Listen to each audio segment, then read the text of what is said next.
सपनों को पाने के लिए सिर्फ समझदार नहीं, साथ ही पागल बनना पड़ता है। हेलो हाय, सफलता विद्या पढ़ना में आपका स्वागत है। मैं अपर्णा शुक्ला। कैसे हैं आप लोग बताइए। मैं बिल्कुल अच्छी, स्वस्थ और मज़े में हूँ। आई होप आप लोग भी बिल्कुल स्वस्थ होंगे, अच्छे होंगे और खुश होंगे।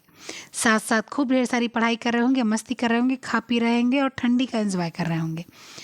हम लोग पढ़ रहे हैं होम साइंस, और होम साइंस में हम लोगों ने शुरू किया है यूथ प्रैक्टिस सेट शुरू किया है। यूथ प्रैक्टिस सेट करीब करीब हम लोगों का 5 चैप्टर ख़त्म हो गया। 6वां चैप्टर हम लोग का चल रहा है, और 6वें चैप्टर में कल मैंने पहला भाग कराया था, आज मैं दूसरा भाग कराऊंगी। अभी कराऊंगी कैल्शियम, क्योंकि हमारा न्यूट्रिशन साइंस बहुत ही इम्पॉर्टेंट पार्ट है, और बहुत इम्पॉर्टेंट पार्ट की वजह से उसमें हम लोगों को प्रोटीन, खनिज लवण, ये सारी चीज़ें आपको पढ़नी होंगी। विटामिन्स हैं, ठीक है, किस चीज़ को शरीर में क्या ज़रूरत है, किस चीज़ की शरीर में क्या ज़रूरत नहीं है, ये सारी चीज़ें आपको पढ़नी अनिवार्य है और पढ़नी पड़ेंगी। ठीक है, तो आज हम लोग पढ़ेंगे इसी के साथ में कैल्शियम, क्योंकि जो है हमारे शरीर में खनिज तत्वों की आवश्यकता होती है। आयोडीन हो गया, क्रोमियम हो गया, आपका सिलिकॉन हो गया, आपका कैल्शियम हो गया, आपका मैग्नीशियम हो गया, आपका पोटेशियम हो गया, क्लोरीन हो गया, फास्फेट हो गया, कोबाल्ट हो गया, तांबा हो गया, लोहा हो गया, जिंक हो गया, ब्रोमीन हो गया, फ्लोरीन हो गया, सेलेनियम हो गया, एल्युमिनियम हो गया। ये सारी चीज़ें आपको पढ़नी पड़ती हैं, और ये सारी चीज़ें आपके शरीर के लिए बहुत और बहुत ही आवश्यक हैं। कैल्शियम हम लोग शुरू करेंगे कैल्शियम से। कैल्शियम एक ऐसा चीज़ है जो मुख्य खनिज तत्व में आता है, और जितनी भी चीज़ें आपके शरीर में आवश्यक हैं खनिज तत्व को लेकर, चाहे वो कैल्शियम है, फास्फोरस है, पोटेशियम है, लोहा है, मैग्नीज है, कोबाल्ट है, एल्युमिनियम है, जिंक है, जितनी भी चीज़ें हैं उसमें सबसे ज़्यादा अगर आवश्यक है तो क्या है, कैल्शियम। क्यों कैल्शियम आवश्यक है कि जब बच्चा पैदा होता है, जब उसके शरीर में कार्टिलेज ज़्यादा होते हैं, उसको मजबूत करने के लिए कैल्शियम की आवश्यकता पड़ती है, तब उसको दूध दिया जाता है। जब प्रौढ़ावस्था में कैल्शियम अत्यधिक आवश्यक नहीं होता है, लेकिन उसके बाद जैसे ही वो वृद्धावस्था में जाता है, करीब 55 to 60 एज के बाद में, तो फिर उसको कैल्शियम की आवश्यकता पड़ जाती है। क्योंकि कैल्शियम की आवश्यकता बचपन में पड़ती है, क्योंकि बच्चे की हड्डी निर्माण हो रही होती है, और बुढ़ापे में पड़ती है, क्योंकि व्यक्ति की हड्डी मजबूत होनी चाहिए, क्योंकि वो समय के साथ तो वैसे भी हड्डियां कमज़ोर हो जाती हैं, उसमें समस्याएं आ जाती हैं, दर्द होता है, जोड़ घिसने लगते हैं, लिगामेंट घिसने लगते हैं, तो ये सारी समस्या आने लगती है। तो इसलिए कैल्शियम की आवश्यकता उनको होती है। आपके किस किस अवस्था में, एक बचपन यानी शैशव अवस्था, बाल्यावस्था और आपके वृद्धावस्था। बच्चा जब पेट में रहता है तो माँ के माध्यम से उसको सब कुछ मिल जाता है। इसीलिए स्पेशली तौर पर जो लोग थोड़ा सा शहरी इलाके में रहते हैं, वो लोग जब डॉक्टर को दिखाने जाते हैं तो डॉक्टर उनको रिकमेंड करता है कि आप आयरन की और कैल्शियम की टैबलेट लेंगे। तो जो प्राइवेट दिखाते हैं वो खुद से खरीदते हैं, लेकिन अगर आप जाके सरकारी हॉस्पिटल में दिखाते हैं, अस्पताल में दिखाते हैं, तो वहाँ के भी डॉक्टर आपको लिखते हैं। क्या लिखते हैं? आपको कैल्शियम सप्लीमेंट और आपको आयरन सप्लीमेंट रिकमेंड किया जाता है। और उस रिकमेंडेशन को कौन पूरा करता है? आपके जो हॉस्पिटल की ही मेडिकल स्टोर है, हॉस्पिटल का जो स्टोर है दवाइयों वाला, वहाँ पर आप जाते हैं, वहाँ पर आपको हर एक मंथ का मिल जाता है आराम से। 1 मंथ की आयरन और 1 मंथ की कैल्शियम की टैबलेट आपको मिल जाती है। हर महीने आप जाकर वहाँ से प्राप्त कर सकते हैं। अगर गर्भवती स्त्री हैं या आप किशोरावस्था की कन्या हैं, बिटिया हैं, लड़की हैं, तो भी आपको मिल जाता है। आप डॉक्टर के पास जाएंगी और उनको बताएंगी कि मुझे आयरन की टैबलेट चाहिए, मेरे जो है शरीर में दर्द रहता है, मुझे चक्कर आता है, अपने आप आपको आयरन की टैबलेट लिखेंगे। तो ये कैल्शियम और आयरन के स्रोत हैं। कैल्शियम के स्रोत एक तो आपको चाहिए ही चाहिए, बचपन में चाहिए, शैशवावस्था में चाहिए, वृद्धावस्था में चाहिए, साथ ही साथ आपके एनर्जी के लिए, आपके बूस्टिंग के लिए, आपकी चलने फिरने के लिए, आपकी मजबूती के लिए कैल्शियम चाहिए। दांत के लिए कैल्शियम चाहिए, बाल के लिए कैल्शियम चाहिए, स्किन के लिए कैल्शियम चाहिए, हड्डियों के लिए कैल्शियम चाहिए, नाखून के लिए कैल्शियम चाहिए। आपके कैल्शियम हर चीज़ में चाहिए। अब आप लोग सोचते होंगे, कई जगह आपने लिखा देखा भी होगा कि बाल की आवश्यकता होती है सिर्फ सुंदरता के लिए। लेकिन ऐसा नहीं है। जब आप साइंस पढ़ते हो तो आपको पता चलता है कि आपके शरीर में जितनी भी चीज़ें हैं सब किसी न किसी आवश्यकता के लिए ही बनी है। चाहे वो आपके बाल हो, आपके नाखून हो, आपकी स्किन हो, आपके पलक है, आपकी आईब्रो है, कोई भी चीज़ है, वो सारी चीज़ किसी न किसी आवश्यकता के लिए बनी ही बनी है। ऐसा नहीं है कि बाल दिया है सिर्फ सुंदरता के लिए, ठीक है। अगर सिर्फ सुंदरता के लिए बाल दिया तो फिर पुरुषों को क्यों नहीं टकला बना के भेज दिया? पुरुषों को बाल की क्या ज़रूरत है? ठीक है, ऐसा नहीं है। मैं आपको जब आगे पढ़ाऊंगी धीरे धीरे उसमें ये सारी बातें आपकी करते हुए चलेंगे। आज हम लोग पढ़ेंगे कैल्शियम। चलिए, कैल्शियम जानने के लिए आपको क्या करना है, आपको लास्ट तक वीडियो देखना है, सब्सक्राइब, शेयर और कमेंट करना है, लाइक करना है। नए लोग हैं तो सब्सक्राइब कर लीजिए, पुराने हैं तो शेयर कर दिया कीजिए। अच्छा लगता है तो लाइक कीजिएगा, कमेंट जरूर कीजिएगा। चलिए शुरू से शुरू करते हैं। हम लोग कैल्शियम के बारे में संपूर्ण जानकारी आज लेंगे। आइए, मुख्य खनिज तत्व क्या है? कैल्शियम। अब मुख्य खनिज तत्व में आपके क्या क्या आता है? Calcium, phosphorus, potassium, sulphur, sodium, chlorine और मैग्नीशियम, ये आपके मुख्य खनिज तत्व हैं। मुख्य मतलब कि ये आपको आवश्यक चाहिए तो सब आपको, लेकिन ये आपको हर की मात्रा में अधिक भी चाहिए और इम्पॉर्टेंट भी है, ठीक है। क्या क्या? कैल्शियम यानी Ca, फास्फोरस यानी P, कैल्शियम यानी K, सल्फर यानी S, सोडियम यानी Na, क्लोरीन यानी Ci, मैग्नीशियम यानी Mg। ये आपके रासायनिक नाम है। रासायनिक नाम भी मैंने देखा है, क्वेश्चन पूछा गया है। और आपके गौड़ मतलब कि जो कम चाहिए, मतलब बहुत ज़्यादा नहीं चाहिए, थोड़े बहुत चाहिए। मैग्नीशियम, आयरन, कोबाल्ट, एल्युमिनियम, तांबा, सिलेनियम, जिंक, प्रोबीन और फ्लोरीन, ये आपके कितने हैं? ये आपके ऐसे हैं कि जो ठीक ठाक चाहिए, बहुत अधिक नहीं चाहिए। उसमें आयोडीन है, क्रोमियम है, कैडमियम है, इसके बाद सिलिकॉन है, निकिल है, मोलिब्डेनम है और बेंडियम है। ये सारी चीज़ें जो है वो आपकी थोड़ी मात्रा में चाहिए, बहुत अत्यधिक मात्रा में नहीं चाहिए, ठीक है। बहुत अधिक मात्रा में नहीं चाहिए। चलिए, खनिज तत्व आपको बताया कि हमारे शरीर के लिए बहुत आवश्यक है कैल्शियम। कैल्शियम के अनुपात में सबसे अधिक लिया जाता है। कैल्शियम हर चीज़ के अनुपातों में सबसे अधिक खनिज लवण में लिया जाता है, ठीक है। शरीर के वजन का 2% कैल्शियम के कारण होता है। शरीर का जो वजन है पूरा हमारा, उसका 2% सिर्फ और सिर्फ कैल्शियम के कारण होता है, ठीक है। एक स्वस्थ प्रौढ़ व्यक्ति में शरीर के कम से कम 1200 ग्राम कैल्शियम जमा रहता है, ठीक है। और कुल जितना जमा कैल्शियम रहता है उसका 99% भाग दांतों में रहता है, ठीक है। जितना कैल्शियम आपका जमा है शरीर में, उसका 99% भाग आपका कैल्शियम दांत में जमा होता है। शेष 1% भाग शरीर के नाजुक कोमल ऊतकों में, ठीक है, और विभिन्न द्रव्यों में जमा होता रहता है, मतलब जमा हुआ रहता है। जब एक बच्चा जन्म लेता है तब उसके शरीर का भार जो होता है वो 27.5 ग्राम कैल्शियम का होता है। जितना भी वो बच्चा रहता है, जितना भी वो बच्चे का वजन रहता है, उसमें 27.5 ग्राम कैल्शियम होता है, ठीक है। जितने भी वजन का बच्चा होता है उसके अनुसार। कैल्शियम आपके प्राप्ति के साधन क्या क्या है? आप सब लोग को पता है कि कैल्शियम के प्राप्ति के साधन क्या हैं।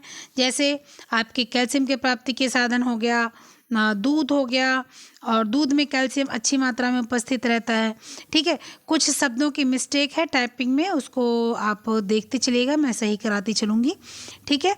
दूध की प्राप्ति जो है, कैल्शियम की प्राप्ति दूध में अच्छी होती है, ठीक है। दूध से बने हुए जितने भी भोज्य पदार्थ हैं सब में कैल्शियम की प्राप्ति अच्छी होती है। चाहे वो दही हो, चाहे वो दूध का पाउडर हो, चाहे वो कोई भी ऐसे दूध की चीज़ें हो, तो उसमें आपको कैल्शियम अच्छी मात्रा में मिलता है। दही में भी, छाछ में भी, दूध के पाउडर में भी आपको कैल्शियम अच्छी मात्रा में मिल जाएगा। पत्तेदार सब्जियां हैं उसमें भी कैल्शियम अच्छा मिलता है। फूल गोभी, पत्ता गोभी, अंडा, इन सब में भी कैल्शियम अच्छी मात्रा मिल जाता है। छोटी छोटी मछलियां जो हड्डी के साथ ही शायद खाई जाती, मैं नहीं खाती क्योंकि मैं वेजिटेरियन हूँ, शाकाहारी हूँ, मुझे पता नहीं है, लेकिन जो छोटी छोटी मछलियाँ होती हैं शायद उनको हड्डी के साथ खाया जाता है, उसमें भी कैल्शियम अच्छी मात्रा में मिलता है। अनाज और मांस में कैल्शियम अधिक मात्रा में नहीं मिलता, बहुत कम मात्रा में मिलता। अब सोच लो, अनाज में कैल्शियम कहाँ से मिलेगा या मांस में कैल्शियम कहाँ से मिलेगा? क्या मांस में थोड़ी ना कैल्शियम इकट्ठा होता है? सबको पता है कि कैल्शियम कहाँ इकट्ठा होता है, कैल्शियम इकट्ठा होता है हड्डियों में, अस्थि में। तो जब हड्डियों में कैल्शियम इकट्ठा होता है तो जो मांस खाएंगे उसमें कैल्शियम नहीं मिलेगा। मांस किसका अच्छा स्रोत है? मांस प्रोटीन का अच्छा स्रोत है, ठीक है। तो इसलिए मांस में प्रोटीन, विटामिन ए का अच्छा स्रोत है। कलेजी वगैरह, लीवर वगैरह मांस का जो है वो विटामिन ए का अच्छा स्रोत है। लेकिन अगर कैल्शियम चाहिए तो कैल्शियम के लिए हड्डी मांस अच्छा स्रोत है। किसका? कैल्शियम का। तिल में कैल्शियम अच्छी मात्रा में पाया जाता है। तिल का कैल्शियम जो होता है वो अच्छी मात्रा में पाया जाता है, ठीक है। और यहाँ दिल है, उसको तिल कीजिएगा। तिल में कैल्शियम अच्छी मात्रा में और अधिक मात्रा में पाया जाता है, परंतु जो इसका छिलका होता है ना, इसके छिलका जो होता है वो ऑक्सलेट उसमें उपस्थित है। ऑक्सलेट एक पदार्थ है जिसकी वजह से जो हम खाते हैं तिल, उसका जो पूरा कैल्शियम हमारे शरीर में लगना चाहिए वो नहीं लगता है। किसकी वजह से? ऑक्सलेट की वजह से। ये मेंशन कीजिएगा क्योंकि ये आता है एग्जाम में कि किसकी वजह से कैल्शियम शरीर में अवशोषित नहीं होता है। आपका जो बादाम है, बादाम का जो छिलका है, छिलके में भी ऑक्सलेट होता है, इसलिए प्रोटीन पूर्ण रूप से बादाम की शरीर में आपके अवशोषित नहीं होती है। अगर बादाम का छिलका निकाल कर खाया जाए तो बेस्ट रहता है। लेकिन अगर बादाम का छिलका या कैल्शियम का छिलका निकाल के खाया जाता है तो फिर जितनी कैल्शियम मात्रा उसमें थी उतनी प्रोटीन मात्रा जितनी थी उतनी ना वो कैल्शियम ना वो प्रोटीन मिलेगा। अब क्या कुछ इधर उधर हो जाता है कि जो है आपको पूरा आप तिल खाते हो तो कैल्शियम अवशोषित नहीं होने देता छिलके से, और अगर छिलका उतार के आप तिल खाते हो तो आपको क्या होता है कि आपका कैल्शियम कम मात्रा में प्राप्त होता है। सेम थिंग कि बादाम आप खाते हो छिलके से तो आपको प्रोटीन अवशोषण नहीं हो पाता, और अगर छिलका निकाल देते हो तो पूर्ण रूप से प्रोटीन मिलता नहीं है। वैसे भी शाकाहारी चीज़ों में प्रोटीन कम ही मात्रा में मिलता है, लेकिन कैल्शियम एक ऐसी चीज़ है जो आपके स्रोत। दूध सबसे अच्छा है जो शाकाहारी हैं और बैगन डाइट वाले नहीं है। बहुत लोग बैगन होते हैं, बैगन नहीं वेगन, वेगन जो होते हैं, बैगन मत समझ लीजिएगा। वेगन जो होते हैं वो दूध नहीं पीते हैं, दूध से बनी कोई चीज़ नहीं खाते हैं, चाय नहीं पीते, दही नहीं खाते, दूध मक्खन नहीं खाते हैं, घी नहीं खाते हैं, वो सारी चीज़ें नहीं खाते हैं, उनको वेगन बोलते हैं। अब किसी ने कहा मैं दूध नहीं पीती लेकिन मैं दही खाती हूँ, मैं दूध नहीं पीती दही नहीं खाती लेकिन मैं घी खाती हूँ गाय का भैंस का, तो वो वेगन में नहीं आएंगे। वेगन में वो आएंगे जो बिल्कुल से भी जानवर के जंतु की चीज़ों को हाथ नहीं लगाएंगे, शाकाहारी भी हैं और वो बिल्कुल दूध दही घी ये सारी चीज़ें, पाउडर का दूध, ये सारी चीज़ें वो एनिमल सोर्स का नहीं लेंगे। उनको हम लोग क्या बोलते हैं? वेगन डाइट बोलते हैं उसको, और वो किसी किसी को सूट कर जाती है, किसी किसी को सूट नहीं करती, ठीक है। अब क्या हुआ कि कैल्शियम अच्छी मात्रा में मिला तो तिल में, लेकिन अगर छिलके के साथ खाया तो ऑक्सलेट की वजह से वो घुलनशील नहीं हुआ शरीर में, और वो जो आपने कैल्शियम खाया वो आपके शरीर में नहीं लगा। छिलका उतार के आपने खाया तो कैल्शियम उतना अधिक जितना था उसमें उतने का वो बहुत कम कैल्शियम रह गया और सारा कैल्शियम छिलका के माध्यम से उतर गया। बढ़ते बच्चों को और जो आपके वयस्क होते हैं उनको कैल्शियम की मात्रा, बढ़ते बच्चों को तो कैल्शियम की मात्रा बहुत अधिक आवश्यक होती है, और जो वयस्क लोग होते हैं उनको उतनी कैल्शियम की मात्रा की आवश्यकता नहीं होती है। वो थोड़ा दूध भी पीते हैं तो चलता है, ठीक है।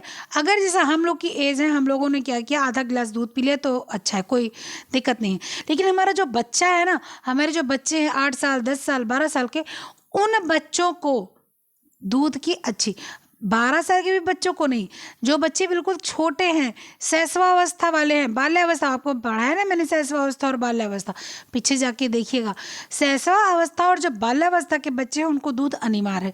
इसलिए देखिए बोलते हैं कितने बार दूध देना चाहिए, 3 बार देना चाहिए, 4 बार देना चाहिए। खाना उतना खिलाइए जितना बच्चे के मन करे, लेकिन दूध उसको पिलाइए, ठीक है, क्योंकि उसकी जो हड्डियाँ होती हैं वो मजबूत होती रहती हैं, उसके दिमाग का विकास होता रहता है, उसके शरीर का विकास होता रहता है, इसलिए उसको कैल्शियम की आवश्यकता होती है। तो बचपन में कैल्शियम की आवश्यकता ज़्यादा होती है अपेक्षा वयस्क की। वयस्क में उतनी नहीं आवश्यकता, लेकिन जैसे ही वृद्धावस्था के उस पर हम लोग सीढ़ी पर पैर रखते हैं तैसे ही तुरंत क्या होता है कि फिर कैल्शियम की आवश्यकता पड़ जाती है, और कैल्शियम की आवश्यकता पड़ जाती है क्योंकि उनकी भी हड्डियां कमज़ोर होने लगती हैं, ठीक है। बढ़ते बच्चों में कैल्शियम की आवश्यकता जब होती है तो प्रतिदिन 500 ml मतलब ग्राम दूध उनको चाहिए। और दूध में कैल्शियम और फास्फोरस के साथ ही विटामिन डी भी रहता है, ठीक है। और लैक्टोज नामक सरकारी, लैपटॉप लिखा हुआ है, लैक्टोज कर लीजिएगा, ठीक है। मैं इसको थोड़ा मिटा दूँ, ये आपका मैं मिटा देती हूँ, ठीक है।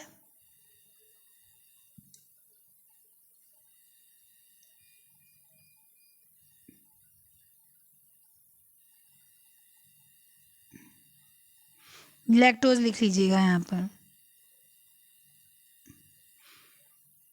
ठीक है। तो इसमें लैक्टोज नामक जो है इसमें शर्करा रहती है, ठीक है।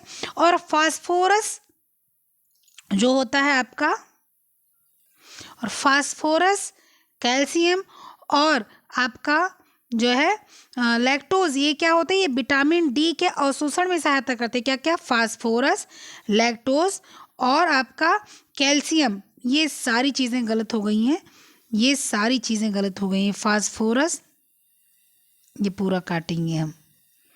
फास्फोरस के बाद आएगा कैल्शियम, और कैल्शियम के बाद आएगा आपका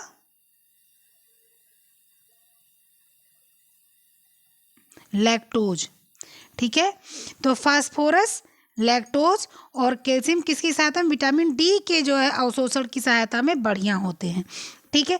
क्रीम कैल्शियम और जो है अवशोषण में सहायता करता है कौन, आपका जो है विटामिन डी। विटामिन डी आपको तभी मिलता है जब आप लैक्टोज खाते हैं, उससे अवशोषण हो जाता है। जब आप दूध पीते हैं उससे, और जब आप फास्फोरस खाते हैं तो उससे वो आपको कैल्शियम मजबूत बनाता है शरीर को। अवशोषण में क्रीम निकाले गए दूध या दूध के पाउडर्स जो भी बनते हैं, अगर वो शुद्ध बने, उसमें अगर दवाई नहीं पड़ी है तो उसमें भी उतनी ही मात्रा में कैल्शियम और उतनी ही मात्रा में विटामिन डी मिलेगा। ऐसा नहीं है कि अगर पाउडर आप दूध का खा रहे हैं तो आपको वो सारी चीज़ें ना मिले, आपको सारी चीज़ें मिलेंगी। उसमें ये नहीं सोचने वाली बात है कि हमने पाउडर वाला दूध पी लिया तो ऐसा, हाँ थोड़ा सा अंतर ये रहता है, स्वाद में अंतर रहता है, क्योंकि जो पाउडर वाला दूध रहता है उसको जब पानी उबाल के और उसको जब आप फेंटते हो, जब आप घोलते हो गिलास या कटोरी या जहाँ भी घोलते हो, तो थोड़ी सी स्मेल दूसरी आती है। क्यों?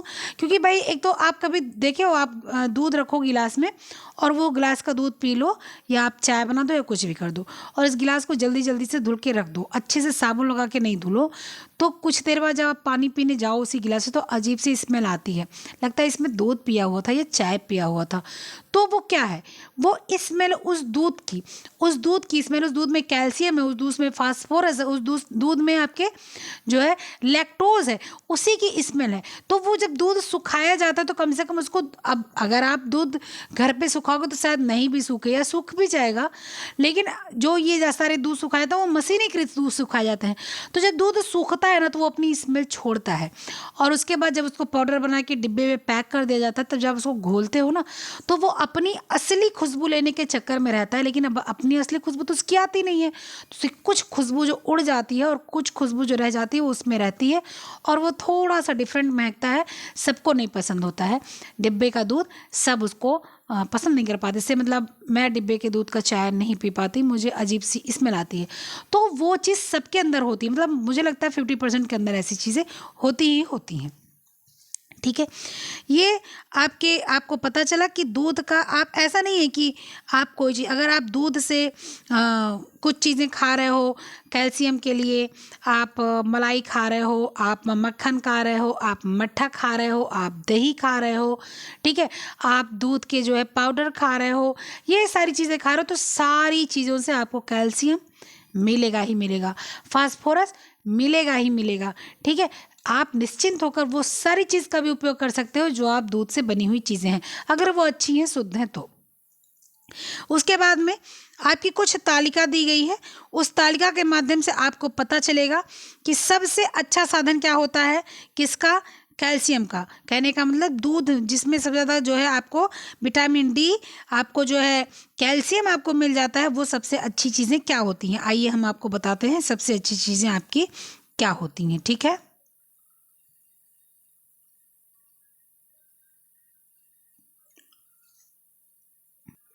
तो आप देखिए कि सर्वो जो सर्वोत्कृष्ट मतलब कि सबसे जो आपका अच्छा साधन है वो क्या है, किसका, आपके कैल्शियम के लिए, ठीक है। और उत्तम मतलब बढ़िया क्या है वो आप देखेंगे। तो आप यहाँ पर देख रहे हैं कि उत्तम क्या है और सर्वोच्च क्या है। तो जितनी भी सफ़ेद चीज़ें हैं उसमें हम लोग को कैल्शियम मिलता है। अब आइए हम लोग देखते हैं, फूल गोभी आपका फर्स्ट नंबर सबसे बढ़िया है। इसके बाद दूध व मक्खन बढ़िया है, बंद गोभी बढ़िया है, पनीर बढ़िया है। लेकिन एक चीज़ मैं बताऊँ, यहाँ पर जो चीज़ें लिखी हुई है ना उस चीज़ का थोड़ा ध्यान दीजिएगा। ध्यान क्या देना है कि आपका लिखा है फूल गोभी, लेकिन अगर दूध और फूल गोभी होगा तो सबसे पहले आप क्या लिखेंगे, दूध लिखेंगे, उसके बाद फूल गोभी समझेंगे। नहीं तो अगर ऑप्शन में कहिए कि आप बताइए सबसे अच्छा साधन क्या है, दूध है, फूल गोभी है, तिल है और आपकी हरी सब्जी है, तो आप पहले लिखेंगे दूध, उसके बाद लिखेंगे तिल, उसके बाद लिखेंगे आप फूल गोभी, उसके बाद लिखेंगे हरी सब्जी। ठीक है, समझ गए ना। सबसे पहले दूध, उसके बाद तिल, उसके बाद नेक्स्ट चीज़, उसके बाद नेक्स्ट चीज़, वो आप देखकर समझेंगे। तो फूल गोभी बढ़िया साधन है, दूध बढ़िया, मक्खन बढ़िया, बंद गोभी बढ़िया, पनीर बढ़िया, हरी सरसों साग भाजी बढ़िया, तिल बढ़िया, हरी सब्जियां बढ़िया, जलकुंभी बढ़िया। अब आप बताओ कि हरी सब्जियां क्यों कैल्शियम के लिए बढ़िया है? क्योंकि उसमें क्लोरोफिल आता है। किससे मिलता है? सूरज की रोशनी से मिलता है। और सूरज की रोशनी से अगर क्लोरोफिल मिल रहा है तो इसका मतलब उसमें विटामिन डी की मात्रा अच्छी है। समझ रहे हैं?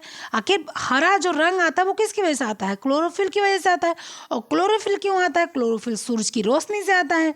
तो आपको जो हरी पत्तेदार सब्जियां हैं उसमें भी कैल्शियम आपको अच्छी मात्रा में मिल जाता है। अच्छा, सेकंड बढ़िया साधन देखिए, उत्तम, जैसे सर्वोच्च, सर्वोच्च मतलब तो सबसे उत्तम, और उत्तम, उत्तम में एक एक्सीलेंट और एक वेरी गुड।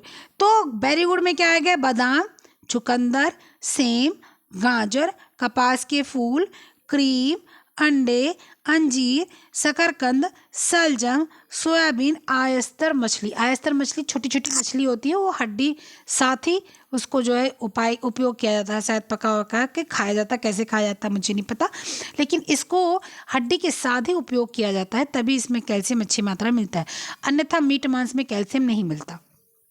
ठीक है, तो ये आपके सर्वोच्च सबसे अच्छे साधन थे और उसके बाद में उत्तम साधन थे। ठीक है, चलिए, और हम लोग जानते हैं कि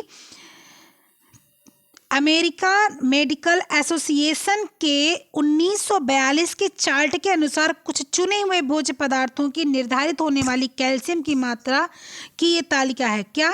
अमेरिकन मेडिकल एसोसिएशन 1942 में चार्ट बनाया गया था, उसके अनुसार कि किस भोज्य पदार्थ में कितना कैल्शियम होता है। दूध में 500 ग्राम, ठीक है, कैल्शियम की 500 ग्राम दूध में 0.56 ग्राम कैल्शियम की मात्रा होती है। सलजम में, टर्निप जिसको बोलते हैं, उसमें 125 ग्राम में 0.35 ग्राम कैल्शियम की मात्रा होती है। ठीक है, लेकिन एक चीज़ बताओ आप मुझे तो लगता है जैसे सलजम में ज़्यादा होता है कैल्शियम की मात्रा। भाई अगर 500 ग्राम दूध में और 0.56 ग्राम कैल्शियम की मात्रा है और 125 ग्राम में 0.35 ग्राम कैल्शियम की मात्रा है, इसका मतलब इसमें ज़्यादा कैल्शियम की मात्रा है। ठीक है, फिर पनीर में 35 ग्राम में आपको मिलेगा 0.27 ग्राम, सरसों के बीज में 125 ग्राम में आपको मिलेगा 0.25 ग्राम, और हॉट बिस्कुट में आपको मिलेगा 150 ग्राम का जो बिस्कुट होगा उसमें 0.19 मिलीग्राम।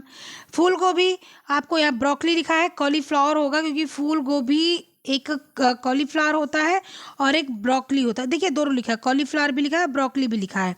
तो जो ब्रोकली है उसमें 0.2% ग्राम ज़्यादा मिलता है। ठीक है, आपको 125 ग्राम अगर आप ब्रोकली लेते हो तो उसमें 0.14 ग्राम आपका क्या मिलता है? कैल्शियम मिलता है, यानी विटामिन डी। क्योंकि वो जो ब्रोकली होता है आप लोग खाए होगे, देखे होगे, अब तो बहुत आम हो गया, हर जगह मिलता है, वो हरे रंग की होती है। तो हरे रंग की होने की वजह से उसमें क्लोरोफिल भी अच्छी मात्रा में होता है, इसलिए उसमें भी कैल्शियम आपको मिलता है। और जो फूल गोभी वो वाइट कलर की होती है और वाइट कलर की होने की वजह से उसमें भी कैल्शियम मिलता है। तो 125 ग्राम में 0.12 ग्राम उसमें मिलता है। इसमें एक अगर क्वेश्चन आता है, मैंने देखा नहीं कहीं पर क्वेश्चन कि यहाँ अमेरिकन मेडिकल एसोसिएट के द्वारा 1942 में जो चार्ट दिया गया था, लेकिन मान लीजिए अगर आता है तो आप उसको ऐसे बताएंगे, जो ये लिखा हुआ है सेम टू सेम आप ऐसे वहाँ पर जाके रख देंगे कि 500 ग्राम दूध में 0.56 ग्राम, 125 ग्राम आपका जो सलजम है उसमें 0.35 ग्राम, पनीर 35 ग्राम, में 0.27 ग्राम। सरसों की भाजी, भाजी मतलब होता है सब्जी यानी कि साग, सरसों के साग में 125 ग्राम में 0.25 ग्राम। ठीक है। हॉट बिस्कुट में 150 ग्राम में 0.19 ग्राम। फूल गोभी यानी कि ब्रोकली में 125 ग्राम में 0.14 ग्राम। और कॉलीफ्लावर यानी कि फूल गोभी में 125 ग्राम में 0.12 ग्राम कैल्शियम की प्राप्ति होती है। ठीक है। चलिए, अब हम लोगों ने जो है ये पढ़ा, ये जाना हम लोगों ने। ठीक है।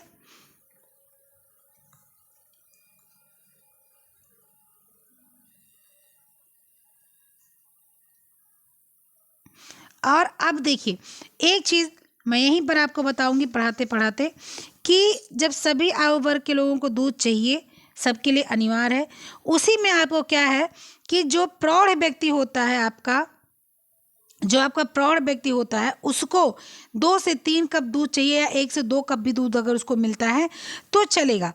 लेकिन अगर बच्चा है तो उसको 3 से 4 कप दूध पीना आवश्यक है। मक्खन तथा घी को छोड़कर दूध से बने समस्त पदार्थ जो है उसमें प्रोटीन भी बहुत अच्छा मिलता है। ठीक है। मक्खन तथा घी को छोड़कर दूध से बने समस्त पदार्थ में प्रोटीन अच्छी मात्रा में मिलता है। ठीक है।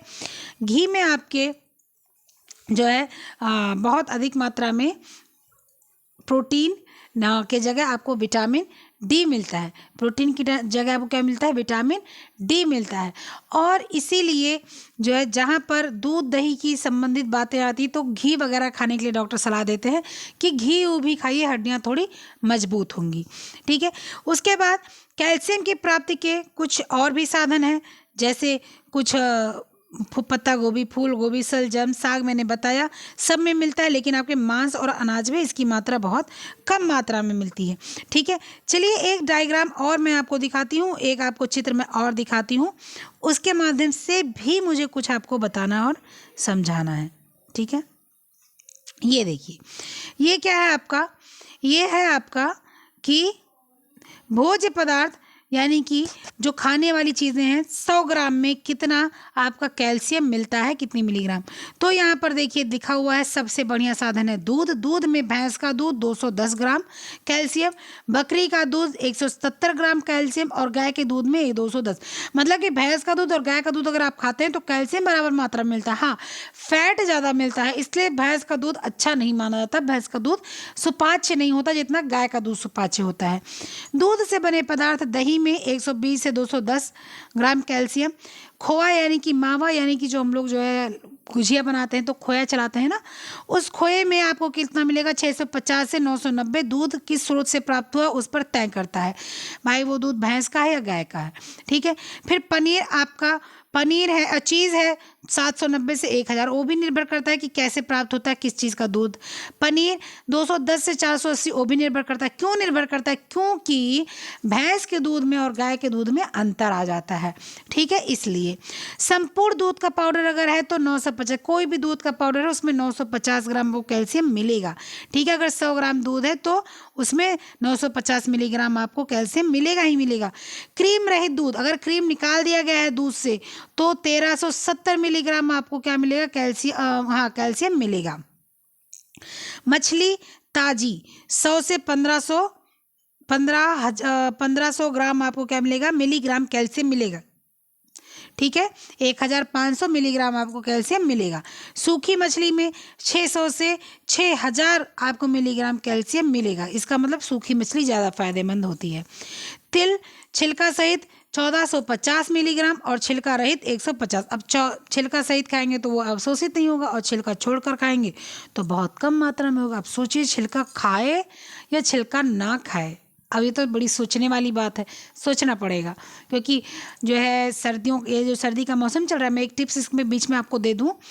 जो सर्दी का मौसम चल रहा है इसमें आप तिल, इसमें आप थोड़ा सा कद्दू का बीज पा जाइए, इसमें आप थोड़ा सा खरबूजे का बीज पा जाइए, और इसमें आप थोड़ा सा जो है मूंगफली, ये सारी चीज़ों को भून लीजिए, और भूनने के बाद एक डिब्बे में बंद करके रख लीजिए, और 1 चम्मच सवेरे खाइए।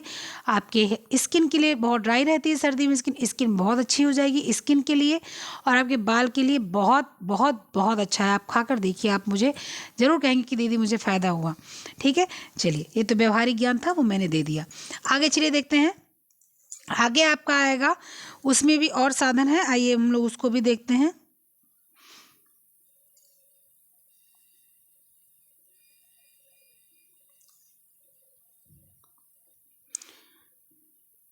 इसके बाद आपका चौलाई में, चौलाई मतलब चौराई साग होता है, हम लोग के यहाँ चौराई बोलते हैं, लिखा चौलाई जाता है। उसमें 100 ग्राम अगर चौराई का साग है तो उसमें 290 मिलीग्राम आपको क्या मिलेगा, कैल्शियम मिलेगा। मूली की पत्ती में आपको अगर 100 ग्राम मूली की पत्ती है तो आपको 310 मिलीग्राम आपको क्या मिलेगा, आपको कैल्शियम मिलेगा। करी पत्तियाँ, करी की पत्तियाँ अगर आपकी जो है वो 100 ग्राम आप पत्ती लेते हो तो 810 मिलीग्राम आपको क्या मिलेगा, कैल्शियम मिलेगा। मेरे पास मैसेज आया था बहुत, तो मैंने बताया था कि आप करी लीव्स सवेरे सवेरे खाली पेट खाना शुरू कर दीजिए, बाल का झड़ना आपका ठीक हो जाएगा। स्किन पर जो झुर्रियाँ पड़ रही हैं वो धीरे धीरे ठीक हो जाएंगी, जो बहुत लोग की छैयाँ हो जाती हैं वो धीरे धीरे ठीक हो जाएंगी। क्यों? क्योंकि ये आयरन का भी बहुत बढ़िया स्रोत है, विटामिन सी का बहुत बढ़िया स्रोत है और कैल्शियम का भी बहुत बढ़िया स्रोत है। ठीक है, अगर नहीं है तो लगा लीजिए, एक छोटा सा पौधा गमले में भी अच्छा ग्रो करता है, और अगर है तो सवेरे उसका सेवन कीजिए खाली पेट। चलिए, फिर इसके बाद गाजर की पत्तियाँ जो हैं उसमें आपको 460 मिलीग्राम कैल्शियम मिलता है अगर 100 ग्राम पत्तियाँ हैं तो। मेथी दाना आपका, मेथी मतलब आपका 100 ग्राम अगर जो है पत्ती है या दाना है तो आपको 390 ग्राम उसमें मिलीग्राम कैल्शियम मिलेगा। पुदीना 100 ग्राम पुदीने में 200 मिलीग्राम कैल्शियम। सहजन की पत्तियाँ 100 ग्राम सहजन की पत्तियों में 460 मिलीग्राम कैल्शियम। संपूर्ण हरा चना है उसमें 100 ग्राम हरे चने में आपको 124 ग्राम मिलीग्राम आपको कैल्शियम मिलेगा। सूखा नारियल अगर 100 ग्राम है तो आपको 400 मिलीग्राम उसमें कैल्शियम मिलेगा। बादाम आपका 100 ग्राम है तो उसमें 230 मिलीग्राम आपको कैल्शियम मिलेगा। अनाज में रागी में आपको पता है कैल्शियम बहुत अच्छा स्रोत होता है रागी, लेकिन रागी थोड़ा सा महंगा होता है, रागी हर कोई अफोर्ड नहीं कर सकता। ठीक है, तो रागी में 100 ग्राम में 330 मिलीग्राम वो कैल्शियम मिलेगा। उड़द की दाल में 100 ग्राम में 200 मिलीग्राम आपको मिलेगा। लेकिन उड़द की दाल हजम नहीं होती है, पचाने में थोड़ा सा ये सख्त करती है। क्यों? क्योंकि इसमें जो है बहुत अधिक जो है आपके गोद बनता है, मतलब कि आपके जो है वो बोलते हैं ना, जो सेपेनिन होता है, सोपेनिन, वो बहुत अधिक मात्रा में इसमें होता है। वो बाद में ये जब पकाओ ना तो भी ये उस तरह से हो जाती है, इसलिए हजम होने में बहुत दिक्कत करती है उड़द की दाल। फ़ायदेमंद तो अच्छी है, लेकिन धुले उले इसके बाद उसको जो है पका दिए, तो पकाने के बाद में जो उसका वो गोंद टाइप का होता है, आप उड़द की दाल खाते हो तो चिप चिप लगती है ना हाथ में, वो जो गोंद टाइप का होता है इसीलिए वो हजम नहीं होता, उसमें रफेज नहीं होता, वो जो है आप मैदे की तरह से हो जाता है इसलिए। ठीक है, चलिए, मेरे ख्याल से ये जो मैंने समझाया आपको, किसके माध्यम से मैंने समझाया आपको, चित्र के माध्यम से, चित्र के माध्यम से आप समझे होंगे। ठीक है, अब कैल्शियम के कार्य क्या हैं ये हम लोग देखेंगे। कैल्शियम के कार्य हैं निर्माण करना, नियंत्रण करना। दो भागों में, इसको मुख्य दो भागों में बांटा गया है, ये मत कंफ्यूज कीजिएगा, अरे दीदी ये कैसे बोल दिए, सिर्फ दो ही कार्य है कैल्शियम के। मुख्य दो भाग है, एक है आपका निर्माण करना और एक है नियंत्रण करना। निर्माण करना मतलब हड्डियों का निर्माण करना, दांतों का निर्माण करना। ठीक है, और ये आपके जो है शरीर की वृद्धि का विकास करना, ये निर्माण करना हो गया। नियंत्रण करना क्या हो गया, नियंत्रण करना हो गया कि आपके जो है जो रक्त जमना है उसमें सहायता करना, मांसपेशियों को सिकुड़ने और फैलने में। ठीक है, कोशिकाओं भित्तियों में एंजाइम्स की क्रिया में सहायक होना। तो दो मुख्य कार्य है इसका, पहला मुख्य कार्य निर्माण करना और दूसरा है नियंत्रण करना। ठीक है, अब निर्माण करना, आइए हम लोग देखते हैं। हड्डियों का निर्माण, हड्डियों का निर्माण कौन करता है, कैल्शियम करता है। कैसे? जब बच्चा पैदा होता है तो कार्टिलेज रहता है, बच्चा जब गर्भ में रहता है तो क्या रहता है, कार्टिलेज रहता है। उसकी सारी हड्डियां कैसी होती हैं, प्रोटीन की बनी होती हैं। प्रोटीन मैट्रिक्स का जो है बनना शुरू हो जाता है जब बच्चा गर्भ में रहता है तो, और इससे बनी हड्डियां मुलायम होती है, लचीली होती है, इसीलिए इसको हम लोग कार्टिलेज बोलते हैं। और जन्म के बाद जब शैशव अवस्था में हड्डियां कार्टिलेज का रूप ले लेती हैं तो ये जो है आपके प्रोटीन मैट्रिक्स जो होता है वो कड़ा और मजबूत होने लगता है। ठीक है, पहले क्या होता है, पहले जब बच्चे पेट में रहते हैं तो उनकी हड्डियों का निर्माण होता है, उसके लिए कौन सा प्रोटीन मैट्रिक्स बनना प्रारंभ होता है। कौन सा प्रोटीन, प्रोटीन मैट्रिक्स, लिख लीजिए, प्रोटीन मैट्रिक्स होना प्रारंभ होता है। और यही जो प्रोटीन मैट्रिक्स है, जब बच्चे बाहर आते हैं शैशव अवस्था में तो यही कार्टिलेज में परिवर्तित हो जाते हैं। और तब भी हड्डियाँ बहुत मुलायम होती हैं। हम लोग के कान की हड्डी, हम लोग के नाक के अंदर की हड्डी, ये कार्टिलेज से बनी हुई है। इसीलिए कान को चाहे जैसे तोड़ो मरोड़ो, कान में टूटता उठता नहीं है, दर्द वर्द ज़्यादा नहीं होता है। लेकिन अगर क्या आप जो है हाथ को ऐसे ऐंठ दो, जैसे कान को ऐंठते हो, तो क्या वो ऐंठाएगा, वो टूट जाएगा। ठीक है, तो जो है जब ये मैट्रिक्स जो होती है, प्रोटीन मैट्रिक्स जो होती है, वो कड़ी होने लगती है। कैसे? जब उसमें कैल्शियम इकट्ठा होने लगते हैं। तो मैट्रिक्स को कड़े होने के लिए आपके खनिज लवण में कैल्शियम और फॉस्फेट होना अनिवार्य है। ठीक है, इस क्रिया को हम लोग कैल्सिफिकेशन कहते हैं। ये हड्डियों को मजबूत बनाती है और उसको बनाने के लिए कैल्शियम आवश्यक है। इसलिए हम लोग बच्चे को दूध ही पिलाते हैं 6 महीने। 6 महीने दूध पिलाने का रीज़न क्या है? पहले तो बच्चे की हड्डी मजबूत होगी, दूसरी उसकी पाचन क्रिया मजबूत होगी, तीसरे वो बाहरी चीज़ों में जो वो अपने आप को समायोजन कर रहा है उससे उसको समस्या नहीं आएगी, वो धीरे धीरे समायोजन करने लगेगा। नेक्स्ट क्या है? दांतों का निर्माण। कैल्शियम से ही आप सबको पता है कि कैल्शियम और फास्फोरस से ही दांतों का निर्माण होता है। कैल्शियम हाइड्रोक्लोराइड के मिलने से हाइड्रोक्सी एपिटाइट बनता है, और ये जो होता है इस कण के रूप में जो आता है, तो वो हड्डियों के निर्माण के साथ साथ जो है एनेमल का जो है निर्माण करता है। एनेमल मतलब समझते हैं ना, दांत के ऊपर वाला जो पार्ट होता है। फिर डेंटाइन का निर्माण करता है। अंत में दांत निकलते समय कैल्शियम की कमी होती है तो दांतों की रचना कमजोर पड़ जाती है और दांत टूटने लगते हैं। दांत क्यों टूटते हैं? जब कैल्शियम की कमी हो जाती है तो दांत टूटने लगते हैं। ठीक है, और जब कैल्शियम ठीक ठाक रहता है तो दांत टूटते हैं। इसलिए देखो बुढ़ापे में दांत टूटते हैं, क्यों? क्योंकि कैल्शियम कमी हो जाती है। अब वो तो बात अलग है, कोई कहते नहीं नहीं मेरा तो अभी दांत टूट गया, वो अलग सी बात है। लेकिन कैल्शियम की कमी बुढ़ापे में होती है तो दांत टूटते हैं। ठीक है, और बचपन में कैल्शियम की आवश्यकता बच्चे को होती है। अगर बच्चे को दूध ना ढंग से पिलाया जाए तो उसके दांत देर में निकलते हैं। इसलिए बोलते हैं डॉक्टर इसको दूध अच्छे से पिलाओ, इसको हनी खिलाओ, इसको जो है तो ताकि दांत निकलने लगे इसको जल्दी से। ठीक है, फिर आपका क्या हो जाता है कि दांत तथा हड्डियों के निर्माण और मजबूती के लिए कैल्शियम के साथ साथ फास्फोरस का होना अति आवश्यक है। ये आप लोग जरूर नोट कर लीजिएगा। फिर आपका आ जाता है शारीरिक वृद्धि और विकास में। अब दांतों की इनेमल के भाग तो 99.5% अकार्बनिक लवण के होते हैं, जिसमें 36% कैल्शियम तथा 70% जो है आपका फास्फोरस होता है। 17% फास्फोरस होने की वजह से आप जान जाओ कितना इंपॉर्टेंट होता है फास्फोरस। ठीक है, और दांतों का जो डेंटाइन है वो 77% अकार्बनिक पदार्थों का बना होता है, जिसमें 27% कैल्शियम तथा 13% फास्फोरस होता है। दांत निकलते समय यदि कैल्शियम की कमी हो जाए तो दांत देरी से निकलता है और उसकी रचना भी बेडौल होती है। सुंदर दांत नहीं निकलता, उटपटांग दांत निकलता है। फिर हम लोग कहते हैं मेरे बच्चे का दांत खराब हो गया है, क्योंकि कैल्शियम की जब कमी होती है तो बाबू का दांत खराब हो जाता है। ठीक है, बच्चे का दांत खराब हो जाता है। ठीक है, किसी किसी का दांत मोतियों जैसे चमकता है और किसी किसी का दांत देख के भी गुस्सा आती है कि पता नहीं कैसा दांत दिखाता रहता है हमेशा। बेचारा कितना भी सुंदर हो, लेकिन अगर वो हंस देता है तो लगता है क्या यार बंद करो, तुम्हारा दांत बिल्कुल दिख नहीं रहा अच्छा सा। तो जो है दांत एक तो बहुत मोतियों जैसे सुंदर होता है और एक दांत होता है जो उबड़ खाबड़ होता है, तो वो कैल्शियम की ही ऊपर नीचे चढ़ाव से ही होता है। ऊपर नीचे चढ़ाव का मतलब है नहीं कैल्शियम का आप एक परत चढ़ा लो, ऊपर नीचे का मतलब होता है कि कैल्शियम की जब मात्रा कम या ज़्यादा होती है तो समस्या आती है। अब नियामक कार्य क्या है, आपके रेगुलेटरी फंक्शन क्या है कि आप हमेशा काम, इसके जो जरूरी काम अत्यंत आवश्यक ही काम है। पहला तो रक्त का थक्का जमाना। रक्त का थक्का जमाने के लिए आपका कैल्शियम बहुत आवश्यक होता है। जब भी हम लोग को चोट लगती है तो 5 से 7 मिनट तक, हद 3 मिनट या 4 मिनट तक खून बंद हो जाता है।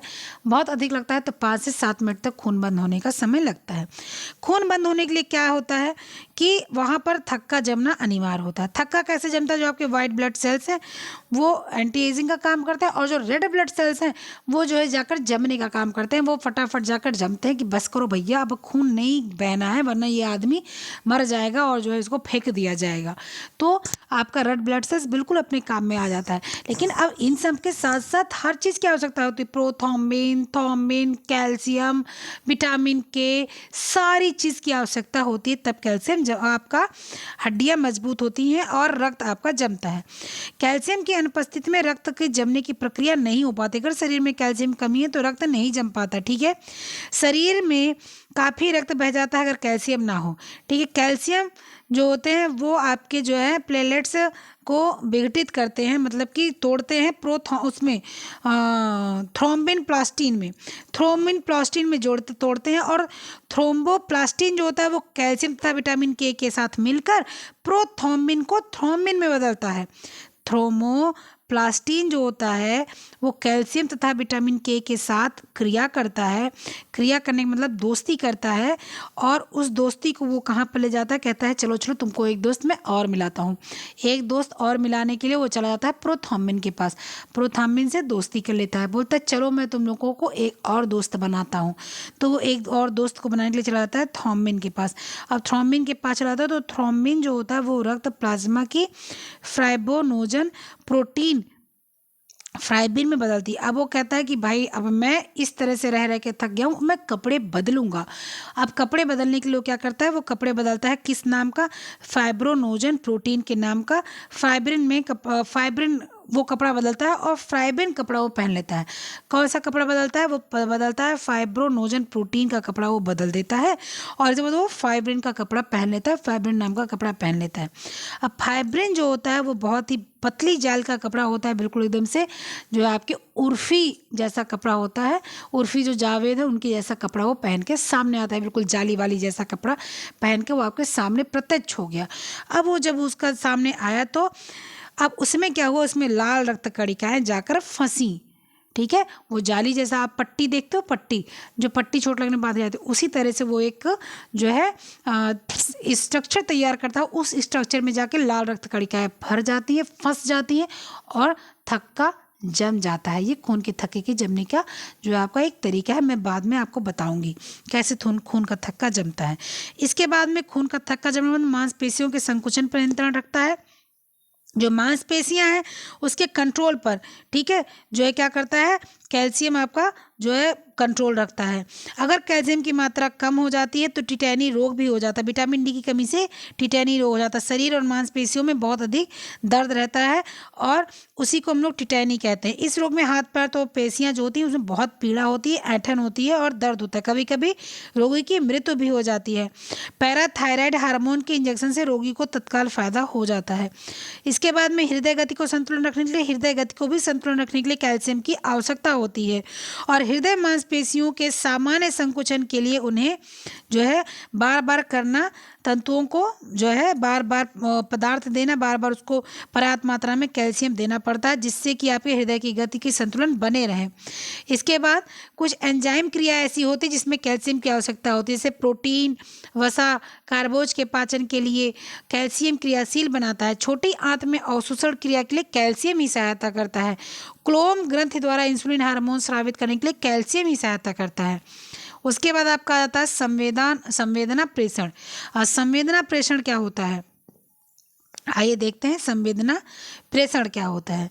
ठीक है, समझिए ध्यान से, कुछ भी समझ में नहीं आता तो जरूर बताइएगा कि ये चीज़ समझ में नहीं आया। ठीक है, संवेदना प्रेषण मतलब होता है कि सेंसिटिविटी, आपकी कितनी सेंसिटिविटी आपके अंदर है वो भी कैल्शियम के वजह से आपको ज़्यादा पता चलती है। कैल्शियम के टूटने से एक पदार्थ एसिटाइलकोलिन का निर्माण करता है। एसिटाइलकोलिन जो होती है वो तंत्रिका संवेदनाओं को एक तंत्रिका कोशिका से दूसरे तंत्रिका कोशिका में पहुंचाने के लिए जिम्मेदार होती है। तो संवेदना यानी कि आपकी सेंसिटिविटी जो होती है वो जो है विकसित होती है।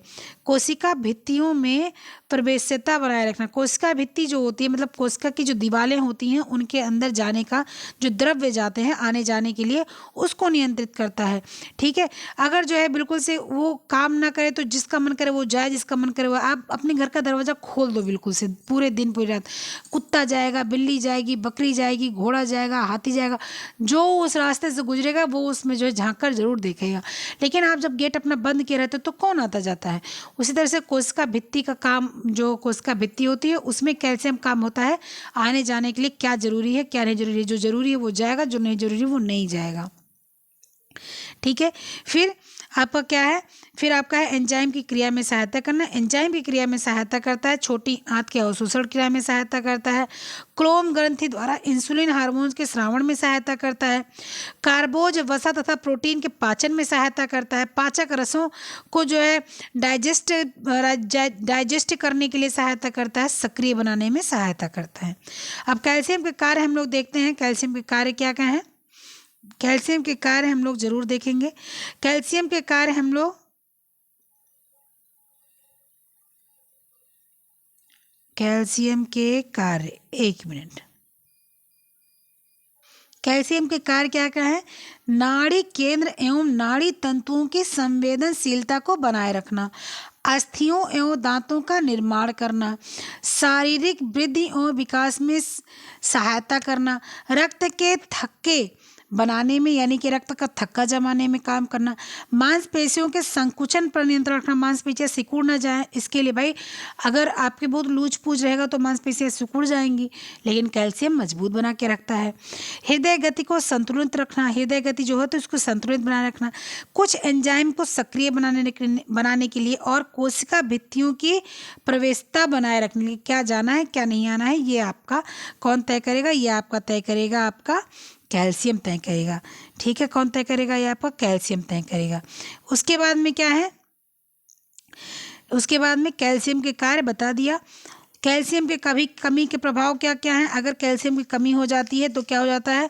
गर्भावस्था में अगर कैल्शियम कमी हो जाती है तो बच्चा बढ़ता नहीं ठीक से, बच्चे जो भ्रूण होता है वो उसके अस्थि का निर्माण नहीं हो पाता है, जिससे बच्चा कुपोषित और वो अच्छे से तैयार होकर नहीं बाहर निकलता है, उसको समस्या आती। ठीक है, गर्भवती स्त्री होती है जो, उसको अधिक मात्रा में कैल्शियम का प्रयोग करने का सुझाव इसीलिए दिया जाता है ताकि बच्चे का जन्म जो हो तो बच्चे के अंदर हड्डियां वगैरह बनना शुरू हो जाए। गर्भावस्था के 3 माह तक की अवस्था में जो है कैल्शियम की पर्याप्त मात्रा की आवश्यकता होती है। ठीक है, इसी प्रकार जब किशोरावस्था में वृद्धि की गति तीव्र हो जाती है तो भी कैल्शियम की आवश्यकता होती है। इसके बाद में आपका क्या आ जाता है कि आपको जो विटामिन डी के लिए आपका कॉड लीवर ऑयल है ना, वो भी अच्छा मात्रा में मिलता है। आपको प्रोटीन ही, आपको विटामिन डी के लिए कॉड लीवर ऑयल आपकी अच्छी मात्रा में मिल जाएगा। लगभग 16 ग्राम कैल्शियम प्रतिदिन मिलता है, किसमें? माताओं के दूध में मिलता है। ठीक है, कैल्शियम की यही मात्रा बाद में लीग ऑफ नेशन ने भी स्वीकार की थी कि आपके जो स्तनपान करने वाला बच्चा है उसको 16 ग्राम कैल्शियम मिलता है प्रतिदिन, और वो बहुत बढ़िया है, उतना उसको मिलना चाहिए, वो बढ़िया मिलता है उसको। इसके बाद बच्चे लगभग अगर 1.5 लीटर दूध भोजन के रूप में देते हैं बच्चों को तो उनको प्रतिदिन 480 मिलीग्राम कैल्शियम दूध के रूप में उनके शरीर से निष्कासित होता है। इस प्रकार शरीर से होने वाले कैल्शियम के खत्म होने का और जो है उसको बनने का जो होता है वो आपके कैल्शियम की दैनिक आवश्यकता पर निर्भर करता है। अब दैनिक आवश्यकता कैल्शियम की क्या होती है? 1000 से 160 मिलीग्राम आपकी दैनिक आवश्यकता होती है। किसकी? कैल्शियम की। आपको पता है 1000 मिलीग्राम कैल्शियम की आपको जो है दिया हुआ है किसमें? 2020 में, कि 1000 मिलीग्राम कैल्शियम सबको चाहिए ही चाहिए। फिर गर्भावस्था में पता चला कैल्शियम चाहिए। अब शैशवावस्था में कैल्शियम चाहिए। क्यों कैल्शियम चाहिए? क्योंकि बच्चे की हड्डी वगैरह बनती है, अगर उनको कैल्शियम नहीं मिलेगा तो उनको हड्डी कैल्शियम मिलेगी, बनेगी। ठीक है, जो अस्थियों में कैल्सिफिकेशन होता है वो क्रिया नहीं हो पाएगी, उनके हाथ पांव नहीं बन पाएंगे, हाथ पांव पतले हो जाएंगे, उनको सूखा रोग हो जाएगा, उनको रिकेट्स हो जाएगा, उनका बोल एक्स आ जाएंगे, उनको ये सारी समस्याएं हो जाएंगी, कमज़ोर हो जाएंगे, रिकेट्स हो जाएगा। तो इसलिए उनको कैल्शियम चाहिए ही चाहिए। दांत नहीं निकलेगा, देर से दांत निकलेगा, नहीं तो कम निकलेगा या तो जल्दी गिरेगा। ठीक है, बच्चों की छातियाँ मजबूत नहीं होंगी, उनको पसलियाँ नहीं मजबूत होंगी, उनको समस्या होंगी अगर वो कैल्शियम नहीं खाएंगे तो। ठीक है, फिर बाल्यावस्था में सेम चीज़, अगर बच्चे कैल्शियम नहीं खाएंगे बाल्यावस्था में तो भी बच्चों को समस्या आएगी। उनके जो है जो कार्टिलेज बनते रहते वो बनना बंद हो जाएंगे, वो बच्चे लुजुर पुजुर रहेंगे एकदम से, मतलब मुलायम से ही रहेंगे, उनके संकुचन कमाकुचन नहीं अच्छे से होगा, मांसपेशियां सिकुड़ जाएंगी। इसलिए बच्चों को बाल्यावस्था में भी कैल्शियम की अत्यधिक आवश्यकता होती है। प्रौढ़ावस्था या युवावस्था में कैल्शियम की आवश्यकता उतनी नहीं होती है, कमी होती है। क्यों? क्योंकि इनके अंदर तब तक अवशोषित हो चुका होता है। ठीक है, और जब आपके जो वृद्धावस्था होती है इसमें कैल्शियम की आवश्यकता होती है, क्योंकि इसमें क्या होता है अगर कैल्शियम की कमी हो जाए तो आपकी जो हड्डी होते हैं, जोड़ होते हैं, वो दर्द होने लगते हैं। Doctor F.G. स्टेयर ने आपको कहा है कि 1943 में पोषण के जन स्वास्थ्य का संबंध के विषय में एक कॉन्फ्रेंस हुआ था, उसमें बताया गया था कि 45 से 50 वर्ष की आयु को जो हड्डियाँ होती हैं वो ज़्यादा ही नाजुक और कमज़ोर हो जाती हैं, इसलिए उनको जो है कैल्शियम चाहिए ही चाहिए। ठीक है। फिर विंथर पाल्सन ने कहा कि 68 से 96 के वर्ष की उम्र के आयु को लोग को जो है कैल्शियम की मात्रा जरूरी होती है।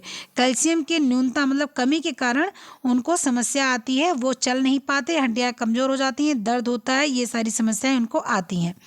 इसलिए उनको प्रतिदिन 0.8 ग्राम कैल्शियम की मात्रा लेने वाले किसी भी व्यक्ति के एक्स किरण चित्र में अस्थि संबंधी परिवर्तन दृष्टिगोचर नहीं हुए हैं। जो अगर जो है अच्छा कैल्शियम ले रहा है, मतलब कि अगर 1000 है और उसमें 0.8 ग्राम अगर बढ़ा के दिया जा रहा है तो उनको समस्या नहीं आएगी। ठीक है, 1000 तक प्रौढ़ावस्था तक दिया हुआ है, उसी में जब वृद्धावस्था पहुंचता है तो 0.8 ग्राम अगर बढ़ा दिया जाए तो उनको समस्या नहीं आएगी हड्डी की। उसके बाद कैल्शियम की कमी के प्रभाव क्या होते हैं, तो जब शैशवावस्था होता है बच्चा बढ़ता नहीं है, बच्चा कमज़ोर हो जाता है, रिकेट्स हो जाता है, दांत नहीं निकलता है, सिर की हड्डी नहीं मजबूत होती है, पसलियां नहीं मजबूत होती हैं, पिजन चेस्ट नामक रोग हो जाता है, अस्थियों में कैल्शियम की कमी हो जाती है, प्रौढ़ावस्था में ऑस्टियोमलेशिया हो जाता है और महिलाओं में इस रोग की अधिकता देखी जाती है। जरा सी चोट लगने पर अस्थियां टूट जाती हैं, अस्थियों का देरी से जो है जुड़ना भी होता है। गर्भावस्था एवं जो बच्चे स्तनपान करते हैं उस अवस्था में जो है श्रोणि मेखला को संकुचित हो जाना, ऐसी समस्या आती है, अस्थियां कमज़ोर हो जाती हैं और आपके जो श्रोणि मेखला यानी कि पेल्विक होते हैं वो आपका लचीलापन समाप्त हो जाता है, उसमें समस्याएं आती हैं। वृद्धावस्था में ऑस्टियोपोरोसिस नाम की बीमारी हो जाती है, मांसपेशियों की क्रियाशीलता में शिथिलता आ जाती है, कमर झुकने में दर्द होता है, कुबड़ निकलता आता है, हाथ पैर में दर्द होता है, रक्त का थक्का नहीं जमता है, टिटेनी नामक रोग हो जाता है। ठीक है, उसके बाद में आपका क्या है कि जो है कैल्शियम की प्रतिदिन मात्रा में आवश्यकता होती है। जब शैशवावस्था का बच्चा होता है तो आपको 500 से 600 ग्राम प्रतिदिन चाहिए, मिलीग्राम प्रतिदिन बच्चे को चाहिए। 1 से 9 वर्ष के बच्चे को 400 से 600 जो है मिलीग्राम प्रतिदिन चाहिए। 10 से 15 वर्ष के बच्चे को 600 से 700 मिलीग्राम प्रतिदिन चाहिए।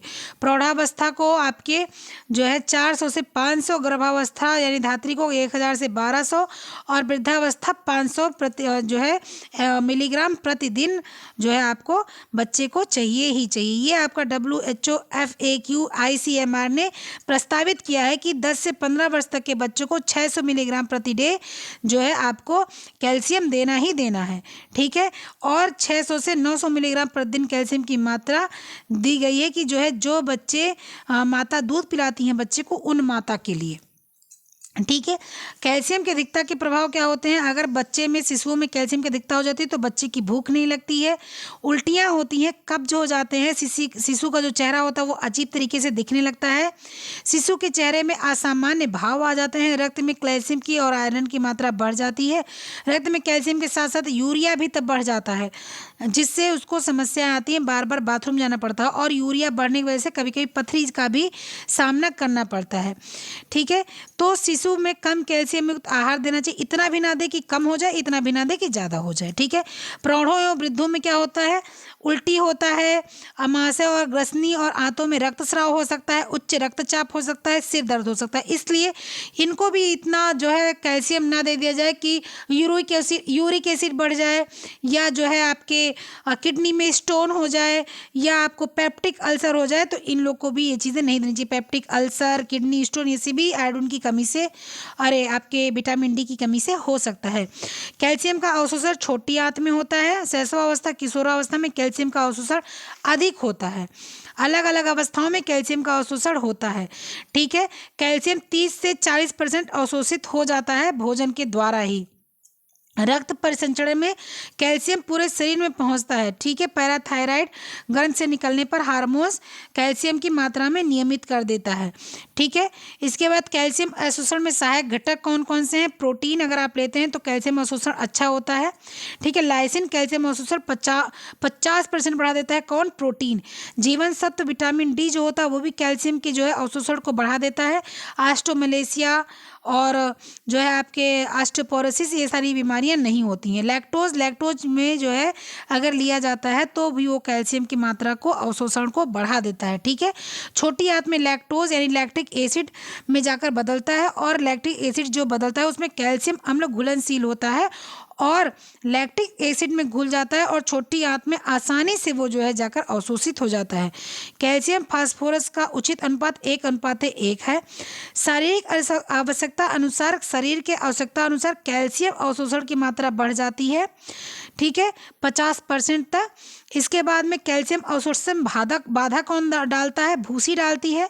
वसा तथा वसीय अम्ल डालते हैं, यानी कि फैटी एसिड्स डालते हैं, फास्फेट और फाइटिक एसिड डालते हैं, ऑक्सैलिक एसिड डालते हैं और आपके जो है एक्सोलिक एसिड भी डालते हैं, ऑक्सीलेट भी डालते हैं। छोटी आंत में क्षारीय माध्यम अगर है तो भी आपका अवशोषण नहीं होता।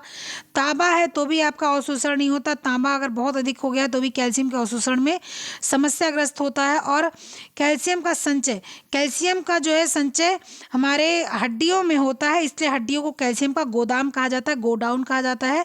शरीर का अतिरिक्त कैल्शियम सुई के आधार में हड्डियों के सिरों पर जमा हो जाता है और जो है वो हमारे जो है शरीर कैल्शियम की मात्रा कमी जब होती है तो यहाँ से निकलकर रक्त में जाकर कैल्शियम की मात्रा को संतुलित करता है। कैल्शियम का विसर्जन क्या होता है? मूत्र के द्वारा 175 मिलीग्राम होता है, मल के द्वारा 125 ग्राम होता है, मिलीग्राम होता है, पसीने के द्वारा 20 मिलीग्राम होता है। कुल 320 मिलीग्राम कैल्शियम निष्कासित होता है डेली। जितना हम कैल्शियम लेते हैं उसका 320 ग्राम कैल्शियम इस तरह से निष्कासित हो जाता है और जो बचता है वो शरीर में लगता है। तो ये आपका कैल्शियम का पूरा चैप्टर था। कहीं भी कोई भी समस्या होगी तो आप लोग बताइएगा कि कहीं भी कोई समस्या हुई, क्या हुआ क्या नहीं हुआ, वो आप लोग बताइए। मैंने पूरा आपको एक एक चीज़ बताया है। क्लास थोड़ी लंबी हो गई, 1 घंटे की हो गई, लेकिन अब क्या किया जाए, एक पॉइंट के लिए तो 2 क्लास को नहीं बांटा जा सकता ना। तो हम लोग आज कैल्शियम पढ़े हैं और कैल्शियम मेरे ख्याल से कि इससे अच्छे तरीके से कैल्शियम आपको कहीं नहीं पढ़ने को मिलेगा, ठीक है। तो फिर मिलते हैं नेक्स्ट वीडियो वॉइस नोट और क्वेश्चन के माध्यम से। तब तक के लिए बाय।